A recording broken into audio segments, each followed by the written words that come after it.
Hey friends, it is Monique Scripp.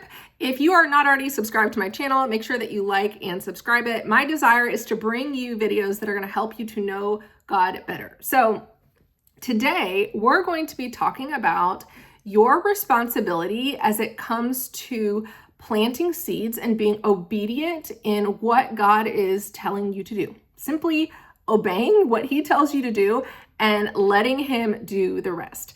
So I want to share a quick story with you. I was washing dishes a couple days ago.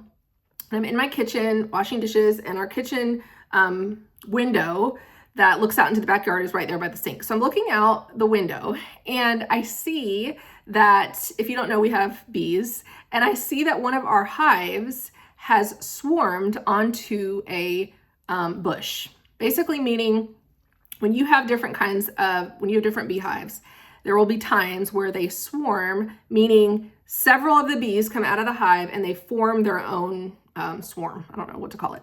But anyway, they often attach themselves to different kinds of things, branches, bushes, things like that. So I'm looking out the window and I see this and I was like, oh dear, we need to take care of this. So I call for Matt, my husband, and I was like, hey, one of your beehives has swarmed. You may want to come take care of this. So he goes out into the backyard. Like I said, I was in there washing dishes and I was like, you know what, let me go see if he needs help. So I walk into the backyard, and as I walk into the backyard, I notice something. And if you've been around for a little bit, I shared last spring, I had started a garden for the first time last spring. I kind of shared it in my stories and stuff.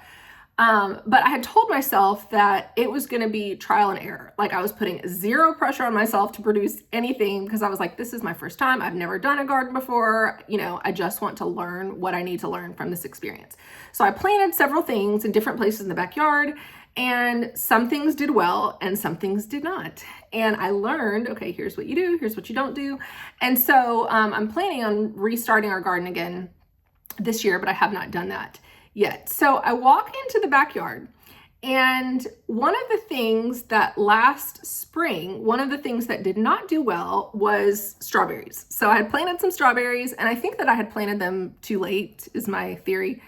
I think I'd planted them too late in the season. But anyway, I produced I don't even know, 4 or 5 strawberries. And by the time that they were ready to be harvested, picked off, the squirrels had eaten the strawberries. You can tell because you can see little bites in the strawberries. Anyway, so the strawberries were a total fail, okay? They were a garden fail in the backyard.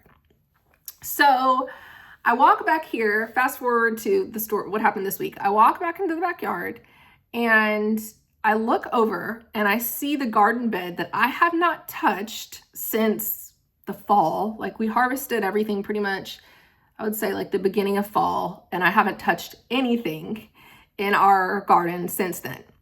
So I look over and I see in the in the garden bed where the strawberries were supposed to be last year, that did not work out. I see like 25, 30 strawberries that are forming.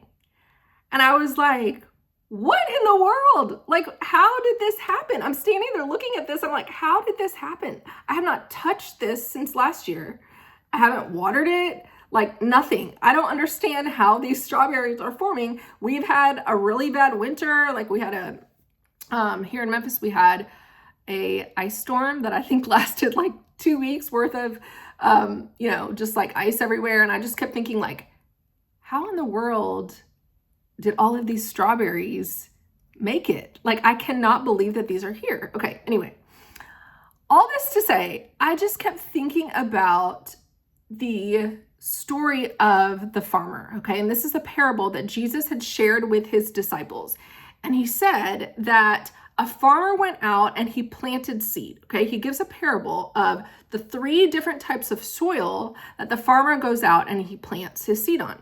So one of the types of soil is on rocky ground, okay? So plants the soil on the rocky ground.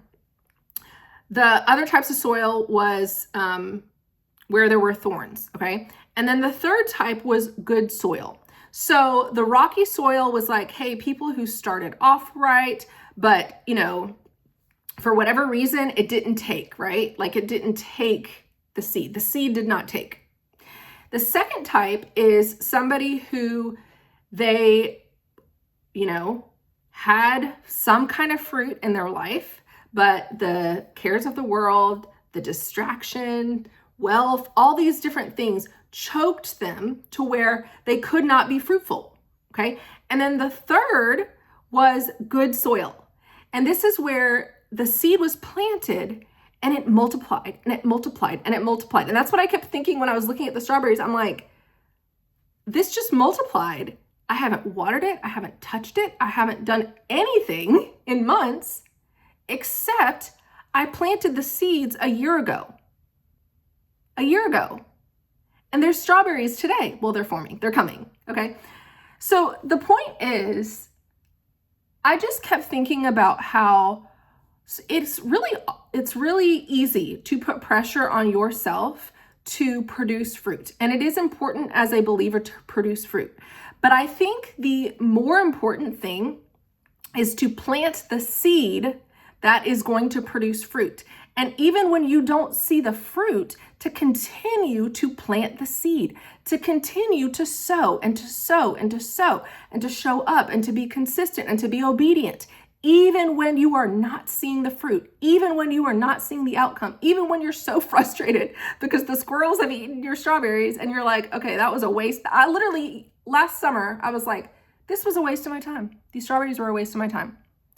But it's not true. They were not a waste because the seed that was planted eventually produced fruit, okay? So there may be something in your life that you are doing and you're wondering, is this even worth it? Is it worth it for me to continue praying for this person? Is it worth it for me to continue persisting in this difficult situation?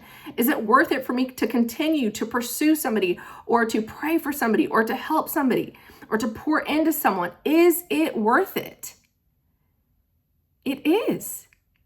And you may not see the harvest on this side of heaven, but God is the one that's in charge of producing the fruit. It is your job to plant the seed.